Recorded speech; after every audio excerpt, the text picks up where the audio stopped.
You're tuned in to the podcast Everybody Needs. All right, y'all. What do we want to hear about this lifestyle and about this aspect that maybe we don't know? Let's go there. Let's go there. So I think it's best to define poly, especially how I'm speaking it. So getting definitions straight. So even though I'm saying words that we all understand, we also can bring our own definitions to that. And that's a real quick way for us getting off track, even though I'm saying the words that we recognize.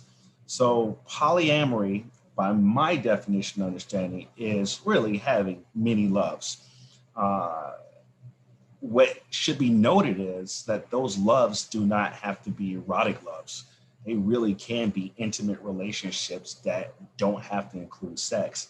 And when you understand that part of it, you can almost everyone can start to appreciate the fact that having multiple intimate relationships can really sow into you in a better way than having just one person who maybe can't give you everything you need or want. So that's that. So poly, multiple amorous loves. So that's how I define it. That's how I've experienced it. Who's a little deeper in poly than I am. She said that I have the capacity to be monogamous or poly and neither fully define what I have to have in that moment. So I think that really fits me best. So I am okay with a monogamous relationship that is fulfilling. I'm okay with multiple relationships at different levels that are fulfilling. And I know that I've got a capacity, a limited capacity on how to maintain those relationships. And that's another thing. You've got to be honest about how much time you have, how much energy you have, and those kinds of things. How were you introduced to this polyamory? Was this something familial, like you grew up this way? Or was this as relationships evolved? How were you introduced to So, polyamory? so the funny thing about growing up this way, I did not. My mom wasn't, my dad wasn't, not ethically anyway. My dad had friends. Uh, I didn't realize what that really was. But going even further back, it was in my early 40s that I didn't realize, but it came out. My grandfather had two separate families, and my grandmother knew. My grandmother and this other woman who was on the country, on the family property that was 2.5 hours away from the city, the farm. They fought over my grandfather physically. My grandmother won, so they moved to the city, but his property was still there. Somebody had to tend that property, and this woman had tended the property. And he would go down there and pick the fruit and the vegetables from the property. And my cousin, she was the only girl cousin, so she would go down and she remembers sitting on the front porch, like 8 years old. There's a peach tree in the front yard, some of the sweetest, best peaches. She would eat like 6 or 7 of them. Come to find out, granddad was doing the same thing on the inside. And Yes. ultimately, that relationship spawned twins, girls, women at that point. And my other aunt that I knew told my cousin who worked at the hospital, you need to go check on your aunt. We know all where our aunts are. She's like, no, no, no. Your grandfather's got some other kids, but go by there and check on them. So she did. And that's how we got the whole message. So I say that to say is it worked for my grandfather and my grandmother and maybe this other woman too. So you get to define your relationships the way that you see fit. And the only people you're accountable to are the ones you want to be accountable to. So how was it introduced to me? This friend of mine, a woman, she was self-proclaimed poly. And it was just like, oh, okay, that's interesting. Not something that was a possibility. I was happily married to one woman and good to go. About 2018, we started talking about, well, her, about maybe we should be poly because we are. We both have the capacity to love people other than the person that we're with. Uh, and I was like, okay, well, I don't know. Well, 2019, the opportunity kind of just presented itself.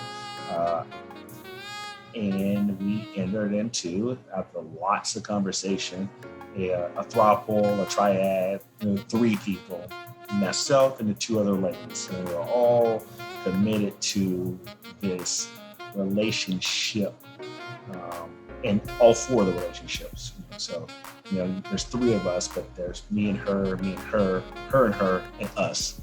And all of those take energy and conversation, and more important than conversation, comprehension. And I've added something else to that on top of comprehension is the grace to take information you don't agree with and being receptive enough that the person can continue to tell you their truth that you don't like, and you don't shut them down because you don't like it. That takes some keeping your face straight, saying I need a moment to process, I need 2 days to process, or some level of responsibility. But people say I want the truth, but you've got to handle that truth in that moment in a way that you can continue getting the truth, because you fly off that one way at the wrong time and you are shutting down the pathway for effective communication. So everybody's responsible for comprehension.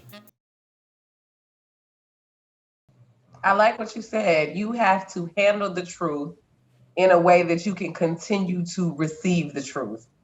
And so many of us blow up at the truths that we are provided. So that's major key. The opportunity just presented itself to you from the person in your community that you kind of knew that was kind of in your circle. I'm being, so in this story, I'm telling my story, being respectful of the other two people not to tell their story. And so that's a real balancing act that I'm going to do inside of this. Because remember, this is my version, my truth, which is right I'm biased, right? For my truth. So I'll leave it at, it presented itself, and there was, more importantly, there was a decision that was to be made.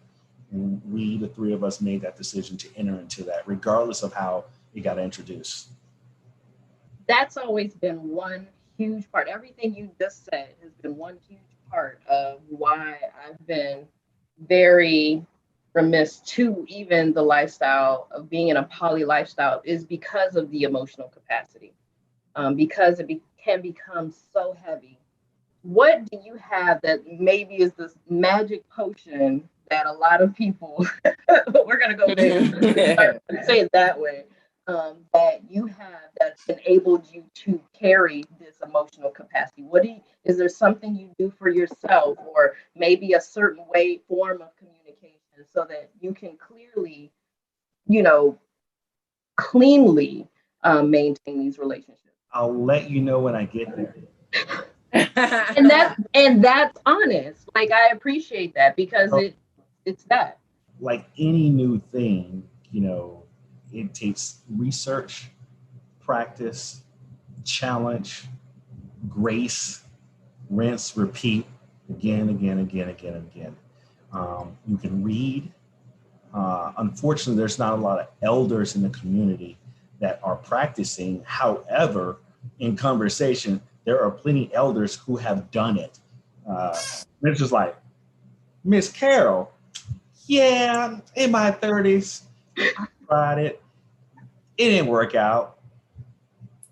And you're like, oh, okay. So really being willing to do the research, and I don't mean like YouTube, and that is a skill set you will have to learn in this kind of thing as you're figuring it out.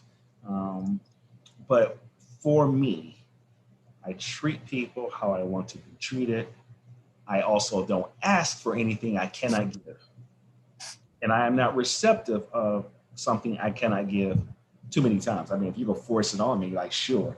But there was a responsibility on my part that I can't reciprocate that. And you give people an option to make the decision to deal with you as you come to them honestly. So I know I didn't get everything right initially. I'm matter of fact, cheat code, or big reveal, not in either one of those relationships today. I am positive it wasn't because of poly that those relationships didn't work. I mean, you get food poisoning one time, you don't swear off food altogether, and you maybe Right. continue going to the same restaurant or use the brand of restaurant.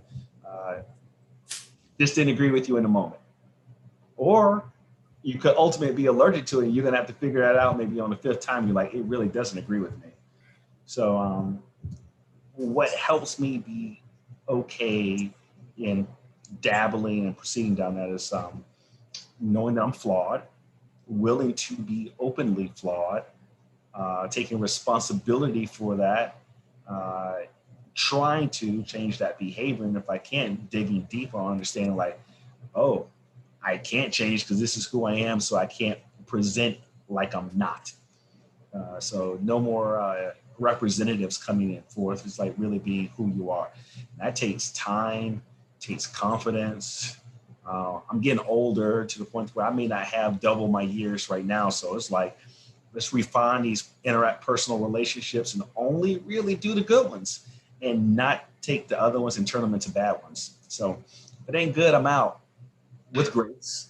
I want to know, how did you reveal coming out to your friends and your family? Because it's just like being in the LBGT community when you notice like who you are and what's really in you, and like partners in the triad were hyper concerned about how the parents would take it, how the friends would take it, how the siblings would take it, and would that cut them off from being able to be, aunties or best friends or something like that.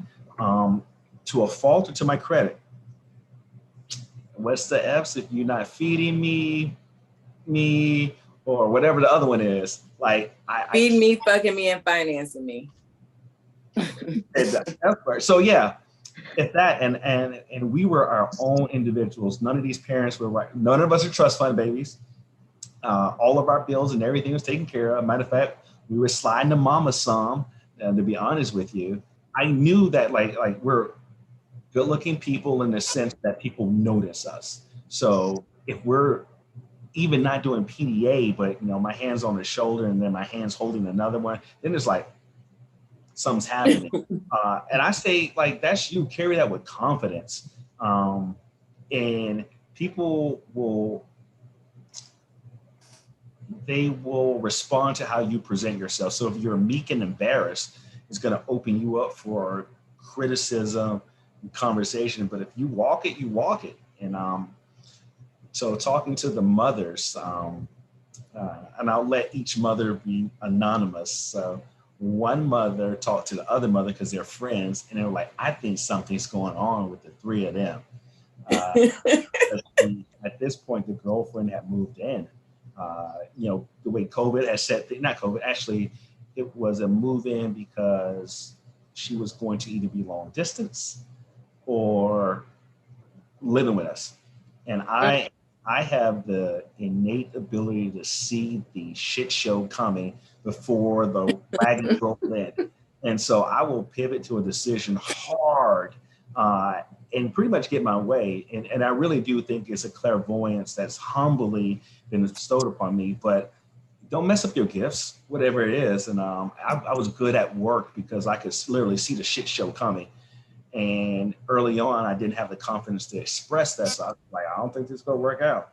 And what do you know? 6 months later, it didn't work out for the reasons I said. So now that I'm long, gray haired, I can operate with some confidence. So I knew we were going to have to tell the mothers. And I would much rather just present it to them like, this is what we're doing. And we can go over the F's if we want to, but this is it. So they had started talking amongst themselves and creating stories, because in a vacuum, people will create a story.